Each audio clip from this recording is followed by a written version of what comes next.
Assalamu alaikum wa rahmatullahi wa barakatuhu. Bandiraɓe sehilaɓe jangiyankoɓe, en garti kadi e windande men hande.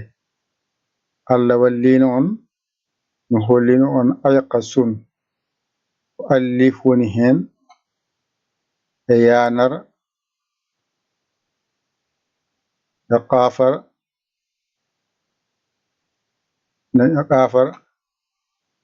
e shin toyɗo piccuɗo nani ko ɗum ɗo wonno ayqasun. Janguɗa bakarun ko bajorɗo e kef e ara. Janguɗa jalasun jatungu piccuɗo e lamar e sinar, ɗum ɗo woni jalasun. Janguɗa damatun del mimarak ta jorɗo damatun. Janguɗa hanasun woni ha mawɗo nunarak ay ɗum endu. Ɗum ɗo jangunoɗen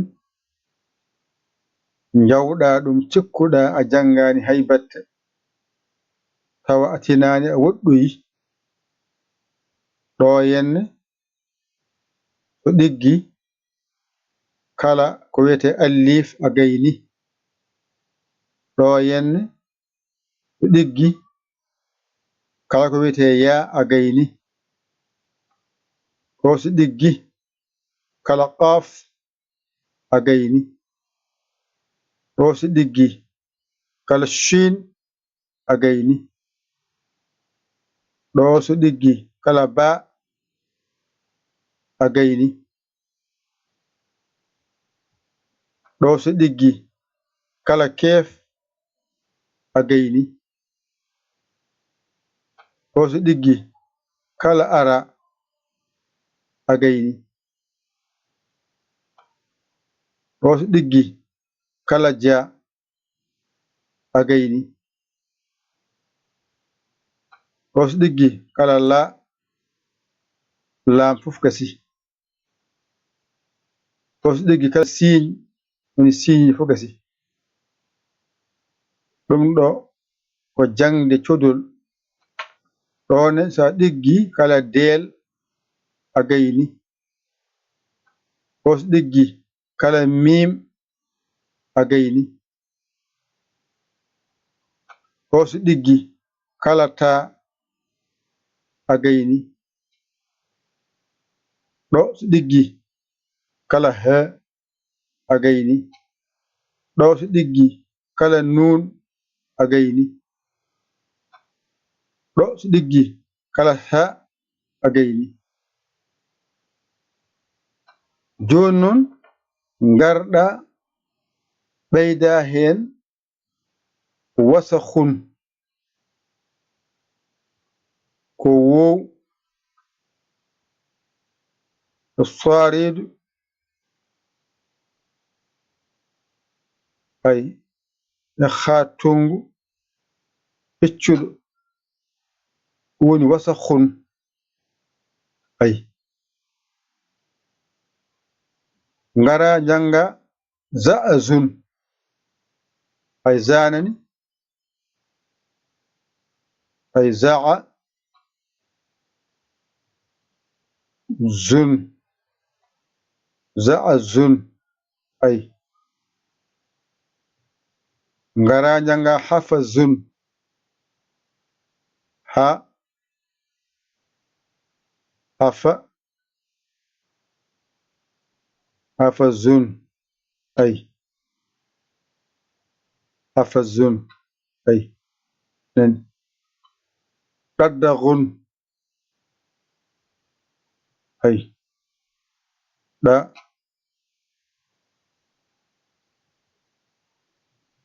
ضد غن أي أغيني أبجد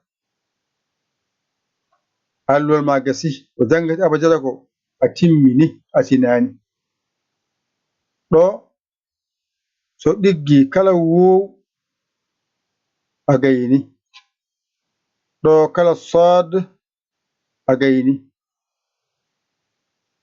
ɗo kala ha a gayni ɗo kala ɗo ko toɓɓere waɗi ɗo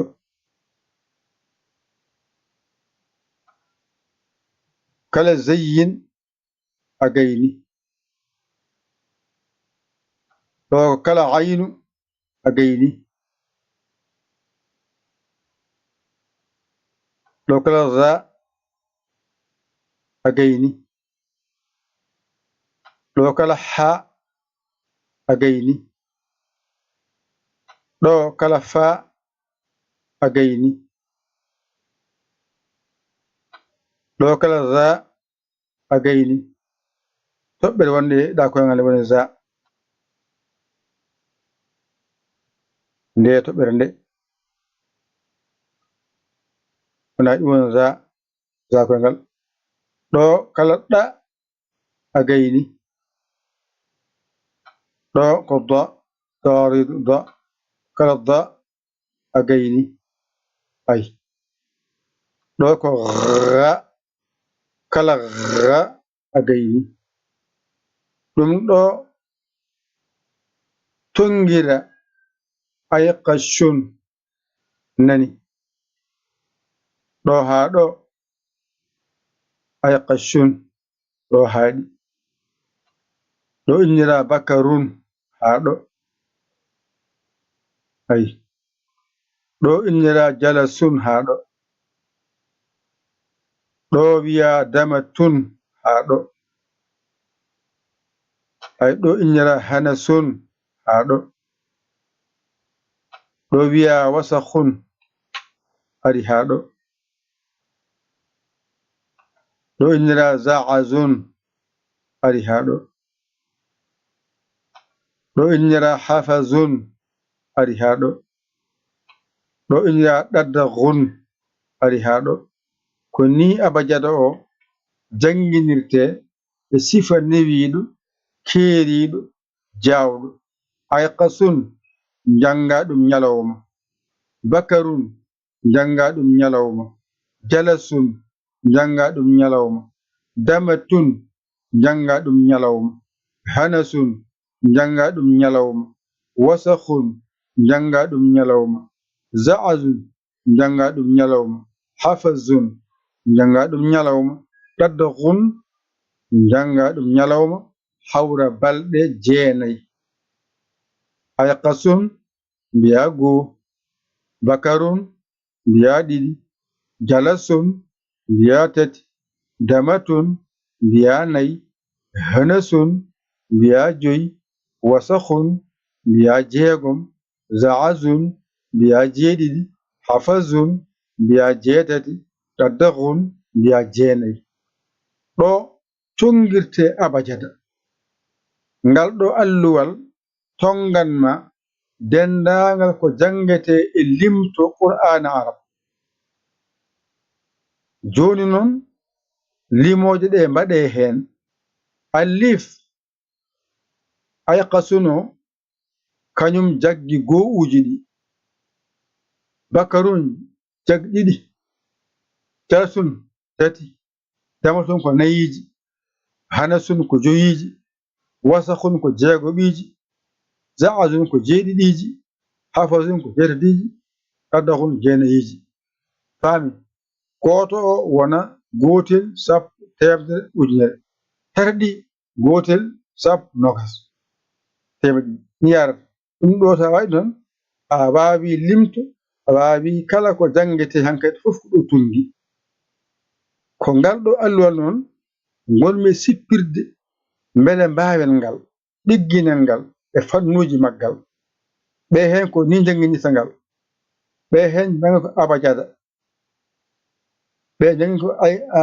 a batata ɗi fof ɗon jinmi jangunɗi e sifa tan daɓɓo tawa en keñaki en keppani en kaɓani tawa en keppani en keñaki en kaɓani ko ɗum ɗo jangete so mbiyen kaño noon donken famdeɗe ɗum ko tongol majji ayqashun bakarun jalasun damatun hanasun wasahun zaazun hafazun ɗadohun ɗeɗo jeenayi e nder balɗe jeenayi gaynaɗe ayqasuno ko ñalawma goto jangata ɗum mbiya allif yanara ɗafara shintoyde piccuɗo aɗa janga ɗum aɗa winda ɗum gayna ɗum to ɗiggoyi garana bakarun bajorɗo kef ara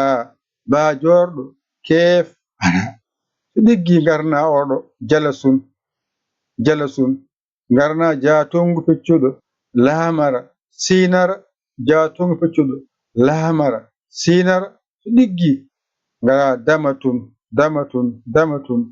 del mimarak ta jorɗo del mimarak ta jorɗo ha ɗigga to ɗiggi garna hanasun ha mawɗo nunarak dun endu ha mawɗo nunarak dun endu ay ɗigga garna wow wasakhun wow saridu piccuɗo khatung piccuɗo wow saridu piccuɗo khatung piccuɗo wona wasakhun ayde to ɗiggoyi ngara za'azun zayyin ayna baɗiɗo piccuɗo zadel za ayo ko za ko zayyin ko a woni aynu woni ayna baɗiɗo ko za mbiya del to ɗiggi ngara hafazun ha tungu piccuɗo fa jorɗo za koyngal ha tungu piccuɗo fa jorɗo za koyngal ɗiggi ngara ɗaddahun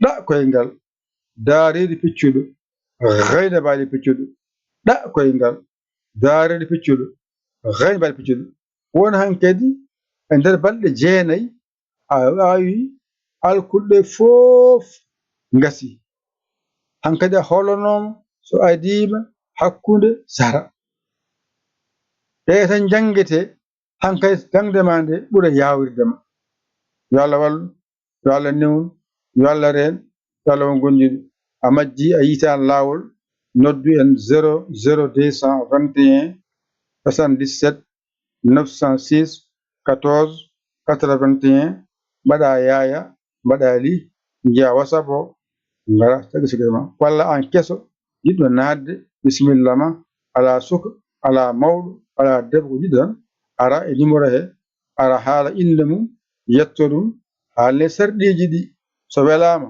naata welaka yaaha haaju mum gollama jokka yo Allah wallu yo Allah newnu yo Allah reen yo Allah won gondiɗo on jarama wassalam